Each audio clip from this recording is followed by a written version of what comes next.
September 19, 1961. Betty and Barney Hill drive home from vacation in Niagara Falls. After 5 hours on the road at 10:30 p.m., they experience what has become history's most well-known alien abduction experience. What happened that night? Did the Hills imagine the encounter, or was it something truly out of this world? Let's find out in this week's episode, The Hill Abduction. It's the Alien Conspiracy Podcast. We are your hosts, Agent Anderson and Agent ETA. Come along as we examine UFO sightings, conspiracies, and all things strange. Follow the show on Twitter at AlienConPod. The Mind Boggle of the Week. Dogs, a tribute to the Hills dog, Delcy. There are a lot of people who may take dogs for granted. They may look at dogs as just a pet, but remember, whether it be a breed that we may have used to hunt for food or protect livestock and crops, throughout a good portion of human history, dogs have been there by our sides to protect, serve, and love. They have become part of the family unit and part of our history. If it wasn't for dogs, we may have never been able to make it out of the hunter-gatherer stage of our evolution. this week we're talking about the abduction of Barney and Betty Hill. This is one of the most famous cases ever in UFO. There's only a couple of cases that are more well known. And as far as alien abductions go, this is the big one. So the events happened on September 19th, 1961 at 10:30 p.m. The Hills were driving home to Portsmouth from a vacation in Niagara Falls on U.S. Route 3. When they got south of Lancaster and New Hampshire, Betty saw a bright point of light in the sky that moved from below the moon upwards towards the west of the moon. At first, she thought it was a shooting star, but then the light started to move erratically and it got bigger and brighter. So they stopped the car at a picnic area south of Twin Mountain.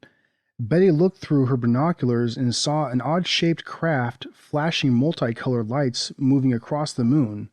Okay, so Barney looked with the binoculars, and at first he thought it may have been a commercial airliner.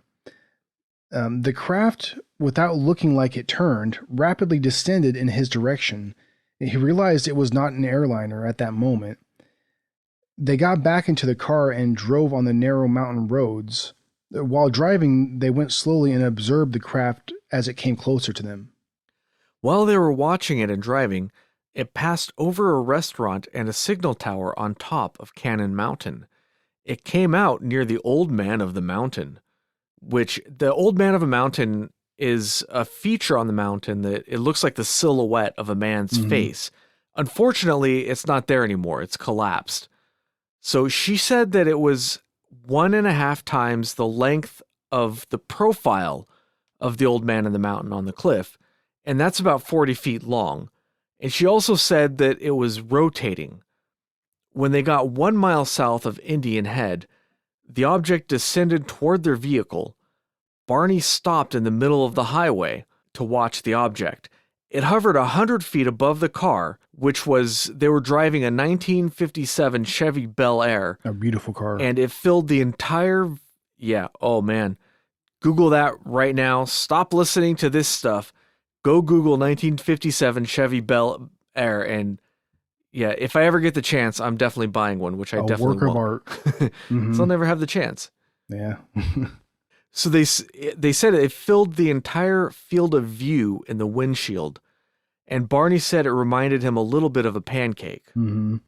So at that point, Barney got out of the car, and he had his pistol at that time as well, and he stepped closer to the vehicle, and using the binoculars, he saw what he claimed was 8 to 11 humanoid figures, and they were peering out of the craft's windows. And to him, he claims that they did not look human. So one of the creatures supposedly communicated with Barney like telepathically, and he says that the creature was basically communicating to him to stay where he was and keep looking. So they wanted him to stay in that one spot and not move. So what appeared to be bat wing fins with red lights telescoped out of the sides of the craft, and a long structure descended from the bottom of the craft is what they claim. The craft was silent, It moved closer, and at that point, it was 50 feet high and 300 feet away. So Barney ran back to the car in a hysterical state. They claim he says to Betty, "They are going to capture us."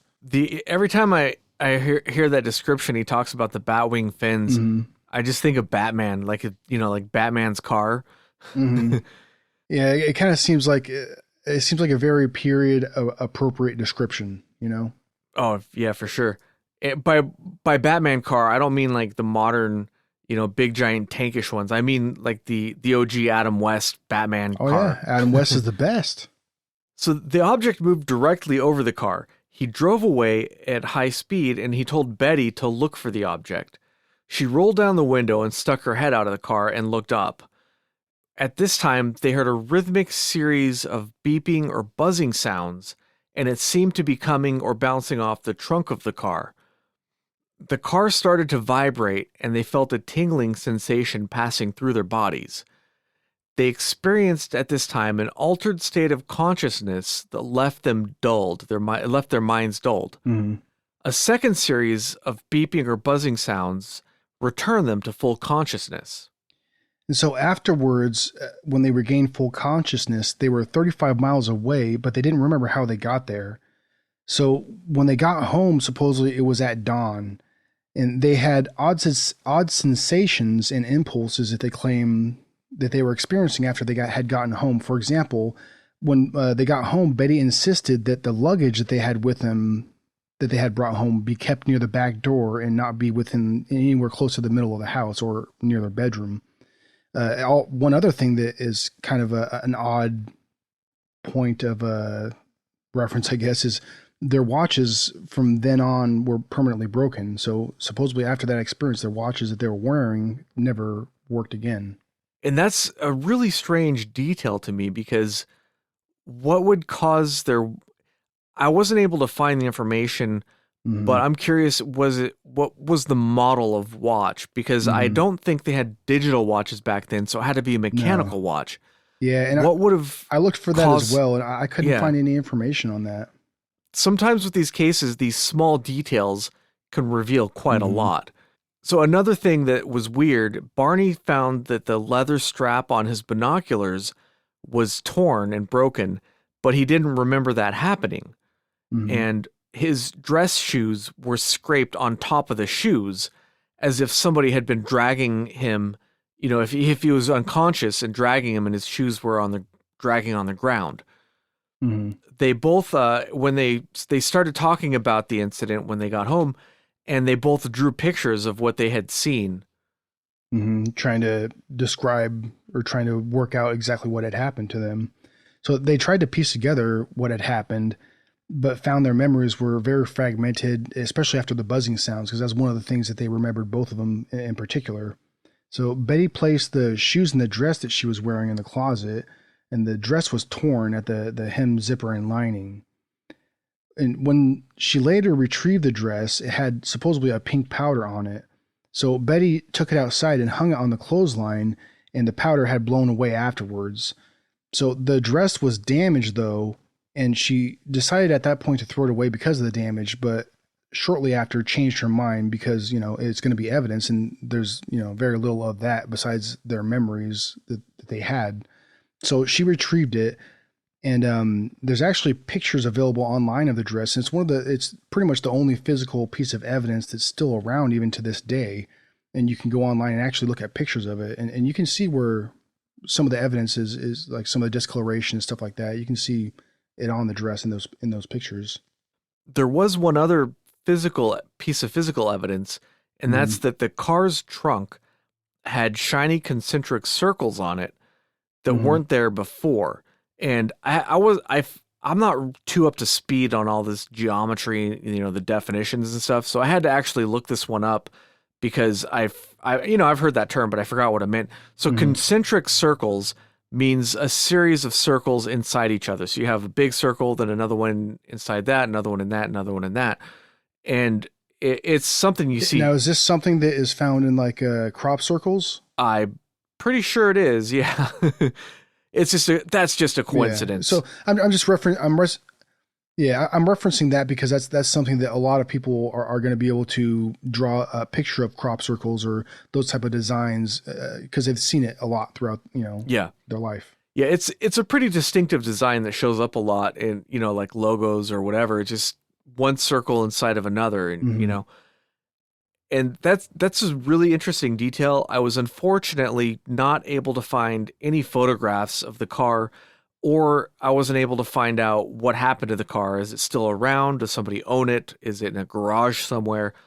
I don't know, because Hmm. if you could see pictures of the concentric circles, that's a really interesting detail. Was that something physically connected to the car, Hmm. or was it like a result of some sort of beam that hit the car? What exactly is that? But if you had the physical evidence of the car that could be investigated, that might be able to reveal quite a lot about the case. But unfortunately, I couldn't find Hmm. anything on it. Like there's very little about the car that I was able to find. But they did take Hmm. a compass. Somebody suggested to them that they take a compass and put it near the concentric circles on their car. And when they got close to the circles, the compass needle whirled rapidly around and it spun around. And when they pull it away, it would stop spinning. So that suggests that the properties of the car were somehow messed with. This, magnetic. They were magnetized somehow Hmm. on the car, which suggests some sort of strong force had interacted with the car. What that force might be is anybody's guess. Yeah, that's definitely out of the ordinary. Oh, yeah, that's for sure. On the 21st of September, Betty called Peace Air Force Base, and the next day, Major Henderson called her back for an interview. Based on this interview, he submitted a report on the 26th, and the conclusion of the report was that they had misidentified the planet Jupiter. And if not everybody's familiar, but if you look outside, Venus and Jupiter are the two brightest planets. They're super bright. You can look at Jupiter with binoculars, and it looks pretty cool if they're good binoculars. And it's really bright, Hmm. and it looks like a star, but it's a planet. It reflects a lot of light.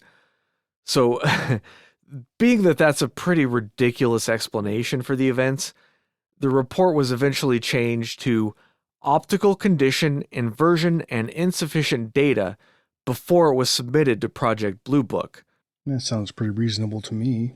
Straightforward, you know. Yeah, and well, and That's probably the conclusion that I would have came up with. one thing that also that I don't think most people know is that Jupiter actually does abduct a lot of people. It happens all the time. Oh yes, yes. There's a very long history of this. Yeah, I mean, uh, Venus abducts more people than Jupiter, but Jupiter does abduct a few people here and there. Betty contacted Donald E. Kehoe. He was a former military aviator, and he was the head of NICAP, which is actually the National Investigation Committee on Aerial Phenomenon. And she said that they were considering hypnosis to help them remember, because there's obviously holes in the series of events that they were remembering, and they wanted to remember more. So, one person that's very important to mention also is Walter N. Webb, and he was an astronomer and also a NICAP member as well, which I prefer to actually call it kneecap, and I will call it kneecap from here on out. So at any rate, Well, kneecap just sounds he met better if you're being honest. flows better as well, right? Yeah. So he met with the Hills on October 21st of 1961, and they had a 6-hour interview, and they told him their story and everything that they could remember up until that point. 10 days after after the whole event happened, Betty had vivid dreams, and this went on every night for 5 nights. And after that, it stopped entirely. She started to write down some of these dreams. In one of them, she and Barney were in front of a roadblock with men surrounding their car. She lost consciousness, and when she regained it, she was being forced by two small men to walk into the forest at nighttime. Barney was walking behind her. She called to him, but he was in a trance or dazed, and he didn't respond. She describes these men as being about 5 foot 5 inches tall, wearing blue uniforms and hats that looked kind of like military hats. They had black hair, dark eyes, and bluish lips with gray skin, and she was sure that they were not human. They definitely weren't human looking. The hills, when they walked up the ramp that they described as coming out of the bottom of this vehicle, they noticed that the disc-shaped craft was metallic in appearance. So inside, they were separated and they went their separate ways to be examined. So Betty was examined by one of the men who was calm, and she claims he spoke difficult to understand English. He seated her on a chair, and a bright light was shone upon her. She says the man cut off a lock of her own hair, and he also examined her eyes, her ears, mouth, teeth, throat, and hands. He also saved trimmings from her fingernails. She also claims that he examined her legs, feet, and the man used what she says was a dull knife that resembled a letter opener. And he used this dull knife to scrape some of her skin onto what she says resembled cellophane. After this, he tested her nervous system, and he thrust a needle into her navel, which caused her agonizing pain. The leader waved his hand in front of her eyes, and the pain vanished. The examiner left the room, and Betty engaged in conversation with the leader, or at least one of the aliens that she perceived to be the leader. She picked up a book with rows of strange symbols on it, and he told her that she could take it home. She also asked him where he came from, and he showed her a map with stars and planets on it. After they were done experimenting on the couple, the strange men escorted the Hills from the ship and had a disagreement when they were doing this. The leader told Betty that she couldn't keep the book, that they actually didn't want them to remember anything about the encounter at all. Betty insisted that no matter what they did, she would remember what happened. She and Barney were taken to their car, and the leader suggested that they watch the craft depart. They did this, and then they kept driving. So on November 25th, 1961, the Hills were interviewed once again by a couple of NICAP members, C.D. Jackson and Robert E. Homan. During this interview, they noticed that the Hills took a lot longer to drive home than they should have based on the route. So this is one of the classic cases of missing time. Mm-hmm. And the Hills didn't come up with this. So the point here is that the people interviewing them noticed this discrepancy. The Hills didn't notice this at first. They didn't say the drive took longer than it should have. It was the people interviewing them that said, hey, this drive took longer than it should have. Why is that? Mm-hmm. But the Hills had no idea why it took longer. The fact that they had missing time was a catalyst upon why they decided to go get hypnosis done upon themselves.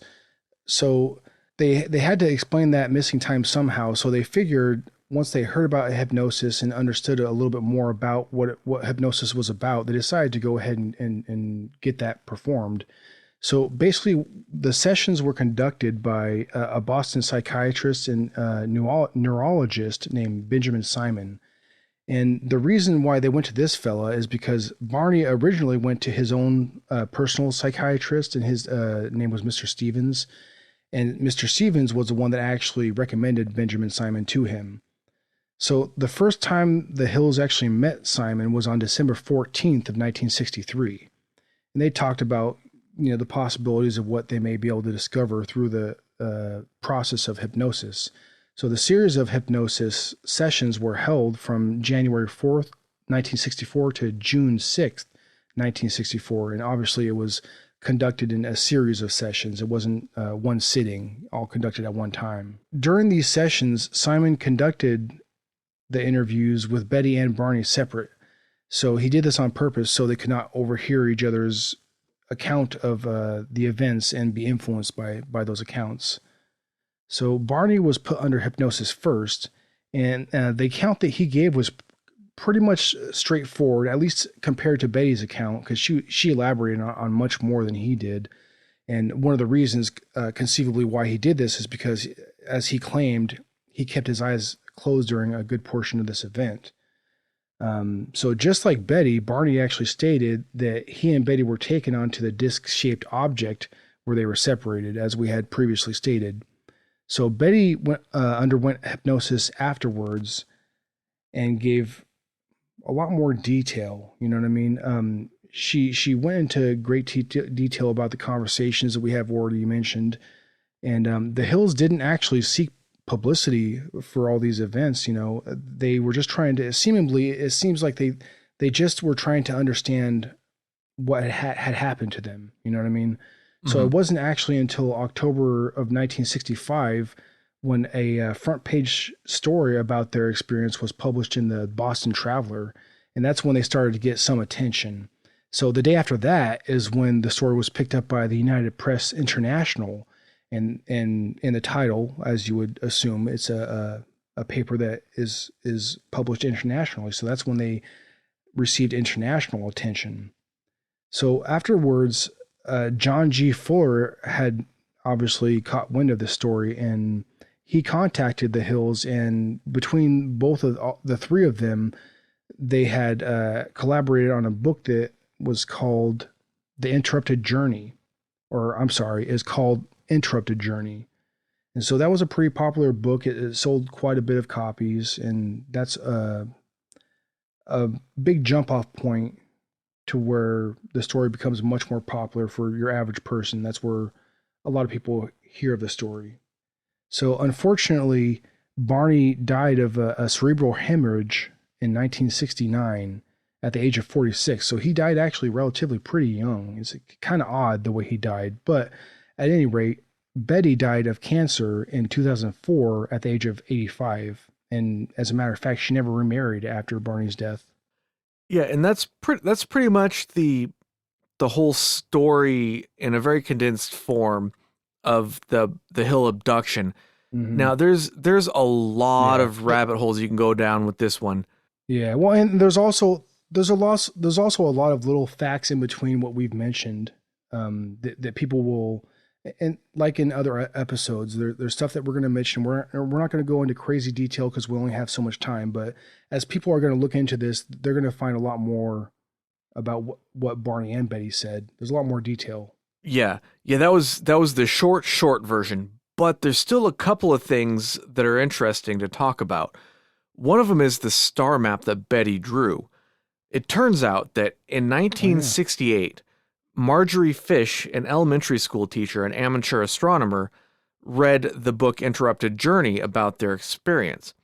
And she saw a picture of this star map in there, and being an amateur astronomer, became really interested in this because if it was a legitimate experience and if this star map was accurate, well that's pretty compelling evidence and it shows where these aliens came Hmm. from. So she made the basic assumption that one of the stars on the star map must be our own sun. It must be our star, because otherwise, if it was just a random assortment of stars, it wouldn't really make a whole lot of sense.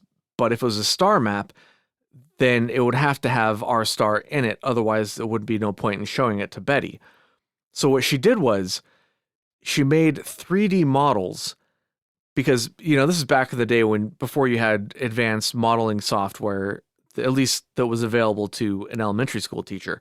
So she made 3D physical models of different star systems in our area, and she studied these different models from thousands and thousands of different vantage points and perspectives. And after many years, or after several years, she found that the only match was a viewpoint from the Zeta Reticuli dual star system.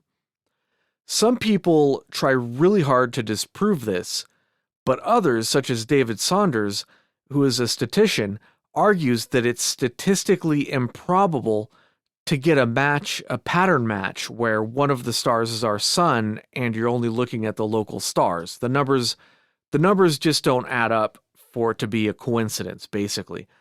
Hmm. More recently, some people have used computers to also match this star system.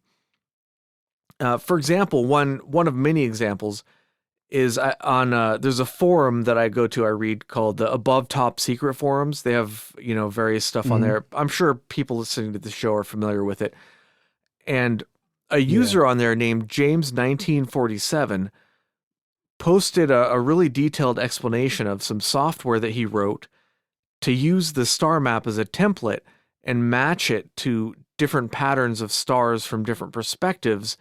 And he went out, I think he said he went out to like 33 parsecs away or something like that. And with a computer, it didn't take him years to do this. He was able to do it like in an afternoon because the computer can compare these patterns very quickly compared to how a Hmm. person could do it, building a 3D model by hand. Yeah. So his conclusion was also that the Zeta Reticuli star system was a match to the star map that she drew.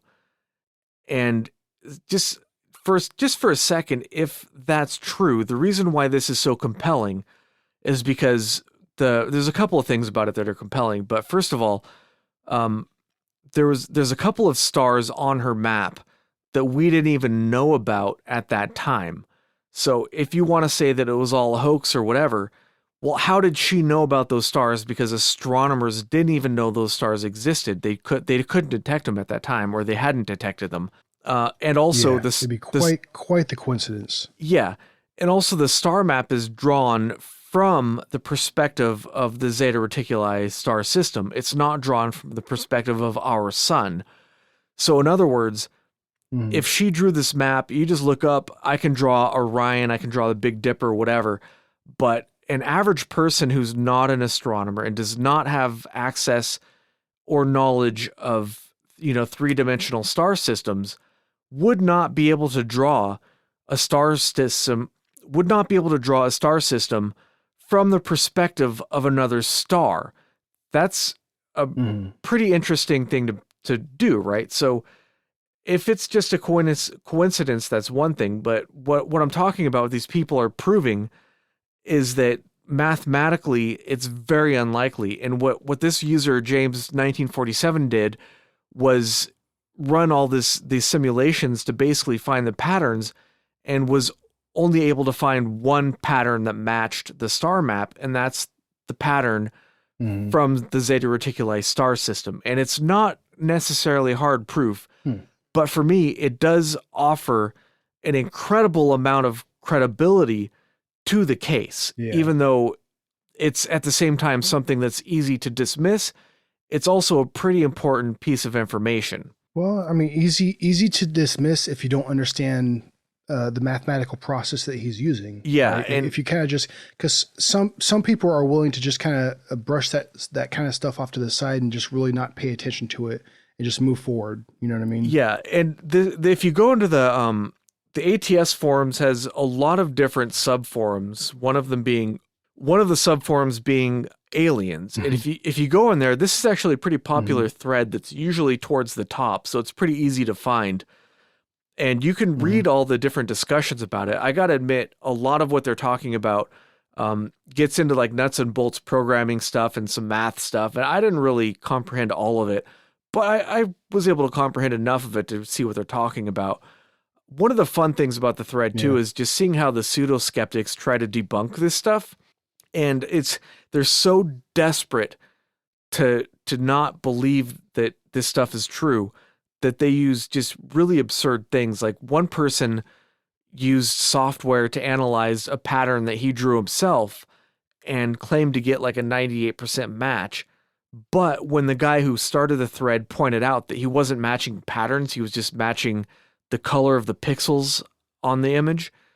But Oh. the pseudo Hmm. skeptic trying to debunk this stuff, didn't really understand that that's what he was talking about. And he just went just full speed ahead, still trying to say, no, no, no, I matched this pattern when that's not what he was doing at all. It's kind of actually a fun read because he keeps insisting over and over again that he's debunked something when in fact he's just making himself look foolish. But Hmm. that's sort of a fun diversion in the thread. But it's a really interesting read. I highly suggest people go and look into it. It's for me, this is one of the most compelling parts of this story is the star map. Oh yeah, it's a very important piece of evidence as well, as far as her statement goes. And there's other types of evidence, as we've already stated. Like we Yeah, said, the dress that Betty actually wore that night. So what she claims is she only wore the dress once before the encounter, and the dress has been analyzed many times over the years after the event, and the results have not shown that anything anomalous, you know, for example, like some kind of like weird DNA or cellular structure that we can't identify, something on the dress that we've never seen before. Yeah, That's not something that they came across. that's what they tested it a lot of times, and they were really excited to find alien DNA because the aliens were touching her without gloves on, but unfortunately, they didn't Hmm. find that. Yeah, and that was one of the hopes that they had going into it. Yeah. But so, however, the damage that was on the dress was consistent with the descriptions that she made of the events. Like we had mentioned before, the discolorations were most prevalent where she said that the aliens had been handling her or holding her while she was being led to the spacecraft, or from the spacecraft after they were done. So the tests ruled out the possibility of the discolorations being made by something like sweat or some type of similar bodily fluid. So they weren't quite sure how the discolorization was made, but they knew it wasn't because of bodily fluids, basically. For me, the dress is one of the coolest things about this case because hardly any cases have actual physical evidence, but this dress is still out there. Mm-hmm. Somebody, I forget who has it, but Mm-hmm. it still exists. There's plenty of pictures of it. Like you could go Oh out yeah. and find this dress. It's a real thing. And whether or not the case Mm-hmm. is, it could be a complete fabrication, whatever it is about the case, we have a real piece of evidence with the case and it supports the witness statements. I feel like I have to address what the skeptics say, even though I don't really put a whole lot of stock into it, but a lot of people Mm-hmm. do. A lot of people do pay attention to the skeptics. So I feel the need to at least address it. And pretty much every time when you break it down and really pay attention to what the skeptics are saying, it becomes so ridiculous that it's more realistic in most of these cases to say that it was aliens or interdimensional, whatever. The skeptics are so Mm-hmm. ridiculous that I'm starting to think that they want us to think it was aliens. So one of the foremost skeptical explanations for this case is that so Betty and Barney were an interracial couple. She was white, he was black, and in the 60s that was a very uncommon thing.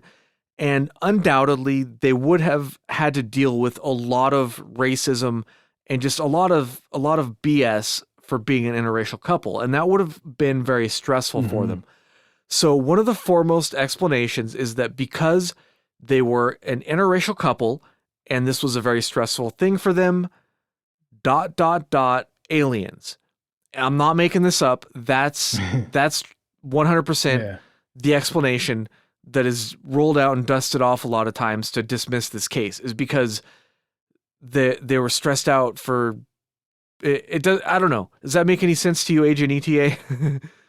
Not in the least, but at any rate, I mean, I understand what they're trying to describe because the time in which they were a couple, because of how somewhat unusual it was in society at that time, that created a very stressful situation, and somehow that stress was converted into an alien abduction story that they somehow came up with because of that stress, or that they But for me, it's just such an absurd explanation because why not just say, I don't believe what these people are saying. I think that they're full of it. They're making up their story. mm, Just say they're making the story up. Why do you got to come up with these completely ridiculous explanations?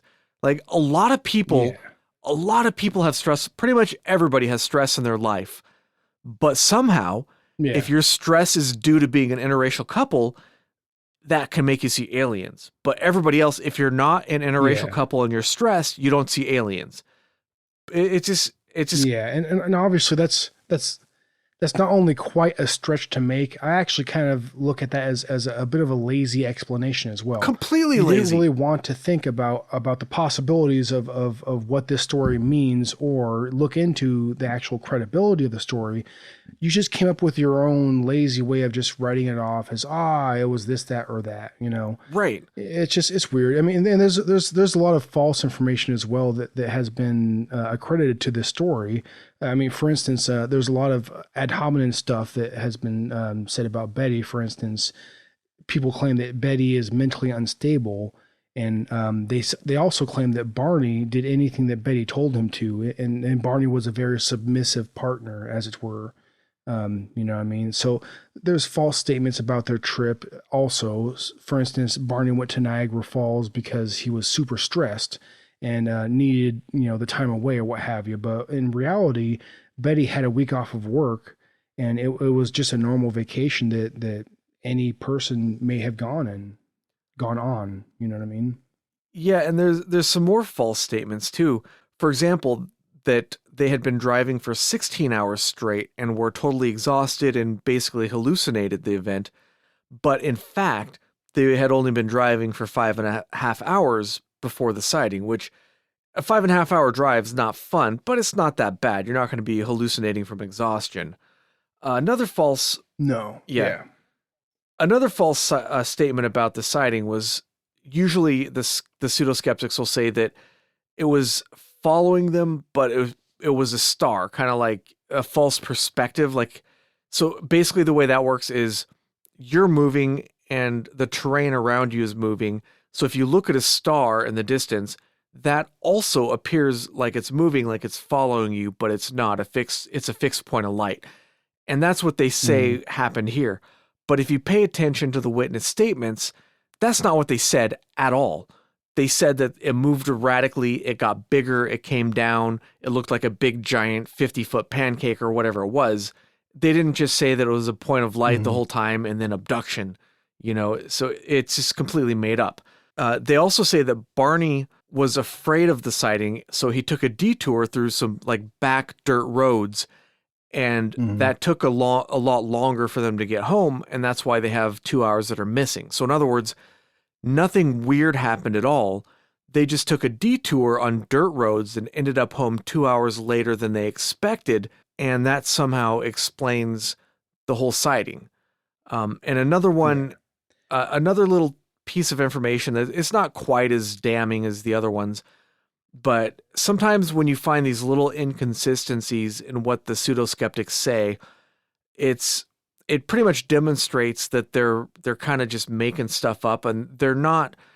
A lot of these people come across as being really reliable, and they rely on data, and they're so serious and believable, and they paint all these people as like the Hills or anybody who sees a UFO is basically a whack job or whatever. So one debunker says that. Well, yeah. Well, I was going to say, character assassination is usually the first step. Yeah. In labeling anything as something you shouldn't be listening to or paying attention to. Right, and that's discrediting something. That's what they do to debunk this stuff. Is they use ad hominem, that's logical fallacy, is basically attack against the character, combined with another logical fallacy, which is what is it? I forget exactly what it's called, but it's basically using your authority. So believe me because I'm an authority figure and I say it's true. So I'm a scientist, and because I'm a scientist, what I say is true. And that's actually a logical fallacy. The color of authority. Yeah, so it's something like that. So they use those two in combination. But one of them I found says that it was cloudy that night, so it couldn't have been what they described because they wouldn't have been able to see anything because there's a lot of cloud cover. But if you look at the actual weather data, which is available online still to this day, the data shows that it was clear and it wasn't cloudy. But nobody bothers to check on this stuff. Everybody just says, "Oh, well, this person is, they're like a scientist, so they must know what they're talking about." But no, they're usually just they're either just flat out lying, distorting facts, or something. They're so desperate to believe that this stuff is not true It's almost like they're afraid of aliens. It's really weird. I don't understand why they do this stuff, but they refuse to take the evidence at face value. They twist it, they lie about it, but they never discuss the actual evidence. Mhm. So I think that's pretty much all we have to say about the case. Do you have any final thoughts on this one, Agent ETA?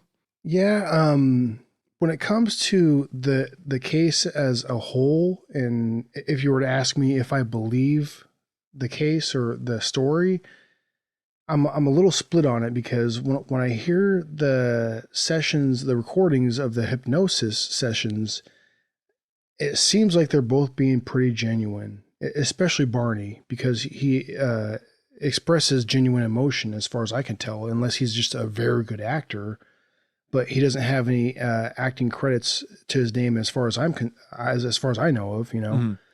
But there are definitely some things that make me kind of stop and question and raise concern. But as a whole, it seems like there's enough of a totality of evidence and story to me to say that something definitely happened. Mm-hmm. They definitely experienced something that they at one point or another, they definitely had trouble explaining what exactly happened to them. I believe at least up until the hypnosis state of the story, Mm-hmm. it seems like they're being very genuine. And once you get like an international notoriety to any kind of a story like that, that's kind of when things start to get a little muddied up. You know what I mean? Because you start getting more and more people involved with the story. And then you also get some misinformation presented as well, Well, and there's some of that going on as well with this story. I think we touched on it earlier too, but I'd like to just reiterate the fact that they did not seek attention. They did not go out to the newspapers or whatever. I mean, they didn't get attention for this case for years after the sighting. And that is important. yeah, I mean, if this was a hoax and they were trying to get attention, they would have done it right away. You don't do something like this and then wait 5 years or whatever and then call the newspapers. It's just ridiculous. That's not what people do. And if something happened that long ago, nobody's gonna care anyways. Yeah. So to reiterate my position on it, I would say that I'm pretty much right in the middle, but I lean a little bit towards believing their story. Yeah. But how about you? How do you feel about the situation? Yeah, I think, and they actually have TV interviews and stuff too. At the very least, it seems like they believe their story. Whether or not you believe what actually did happen, they believe it happened. Mm-hmm. And that alone doesn't prove anything. It's real easy to say that they're delusional or they're mistaken, this or that, but they do seem genuine. And I think that's an important thing to consider. Another thing to consider is that what they're describing is an experience that's so far outside of our normal day-to-day experiences that even if it was 100% true, even if it happened to you, it would be hard to wrap your head around. It would be really hard to really reconcile that type of an experience with normal reality. So this is basically the problem I have, is that this experience is, even though this case has really good evidence and it seems believable, it's hard for me to believe it because it's hard for me to put myself in the place of these people. I've never experienced anything even remotely like this. And I wonder if that's something that keeps a lot of people from taking this stuff seriously. If they haven't experienced something like this themselves, then it becomes very, very difficult to believe it, no matter how good the evidence is. Yeah. It's basically not possible for you to believe it, if that makes any sense. Yeah. Well, absolutely. I mean, just the whole story itself, especially the time period in which the story takes place, is so sensational that, I mean, it's just hard. It's very hard for the average individual to kind of take a grasp of this type of a story and come at it from a reasonable perspective. You know what I mean? Because there's a lot of preconceived notions that you're going to have coming into a case like this. You know what I mean? Just because if anything, just pop culture and movies and stuff like that you've watched throughout your life are going to influence you. You know what I mean? Yeah. So I guess I think that the story could be genuine and it could be real.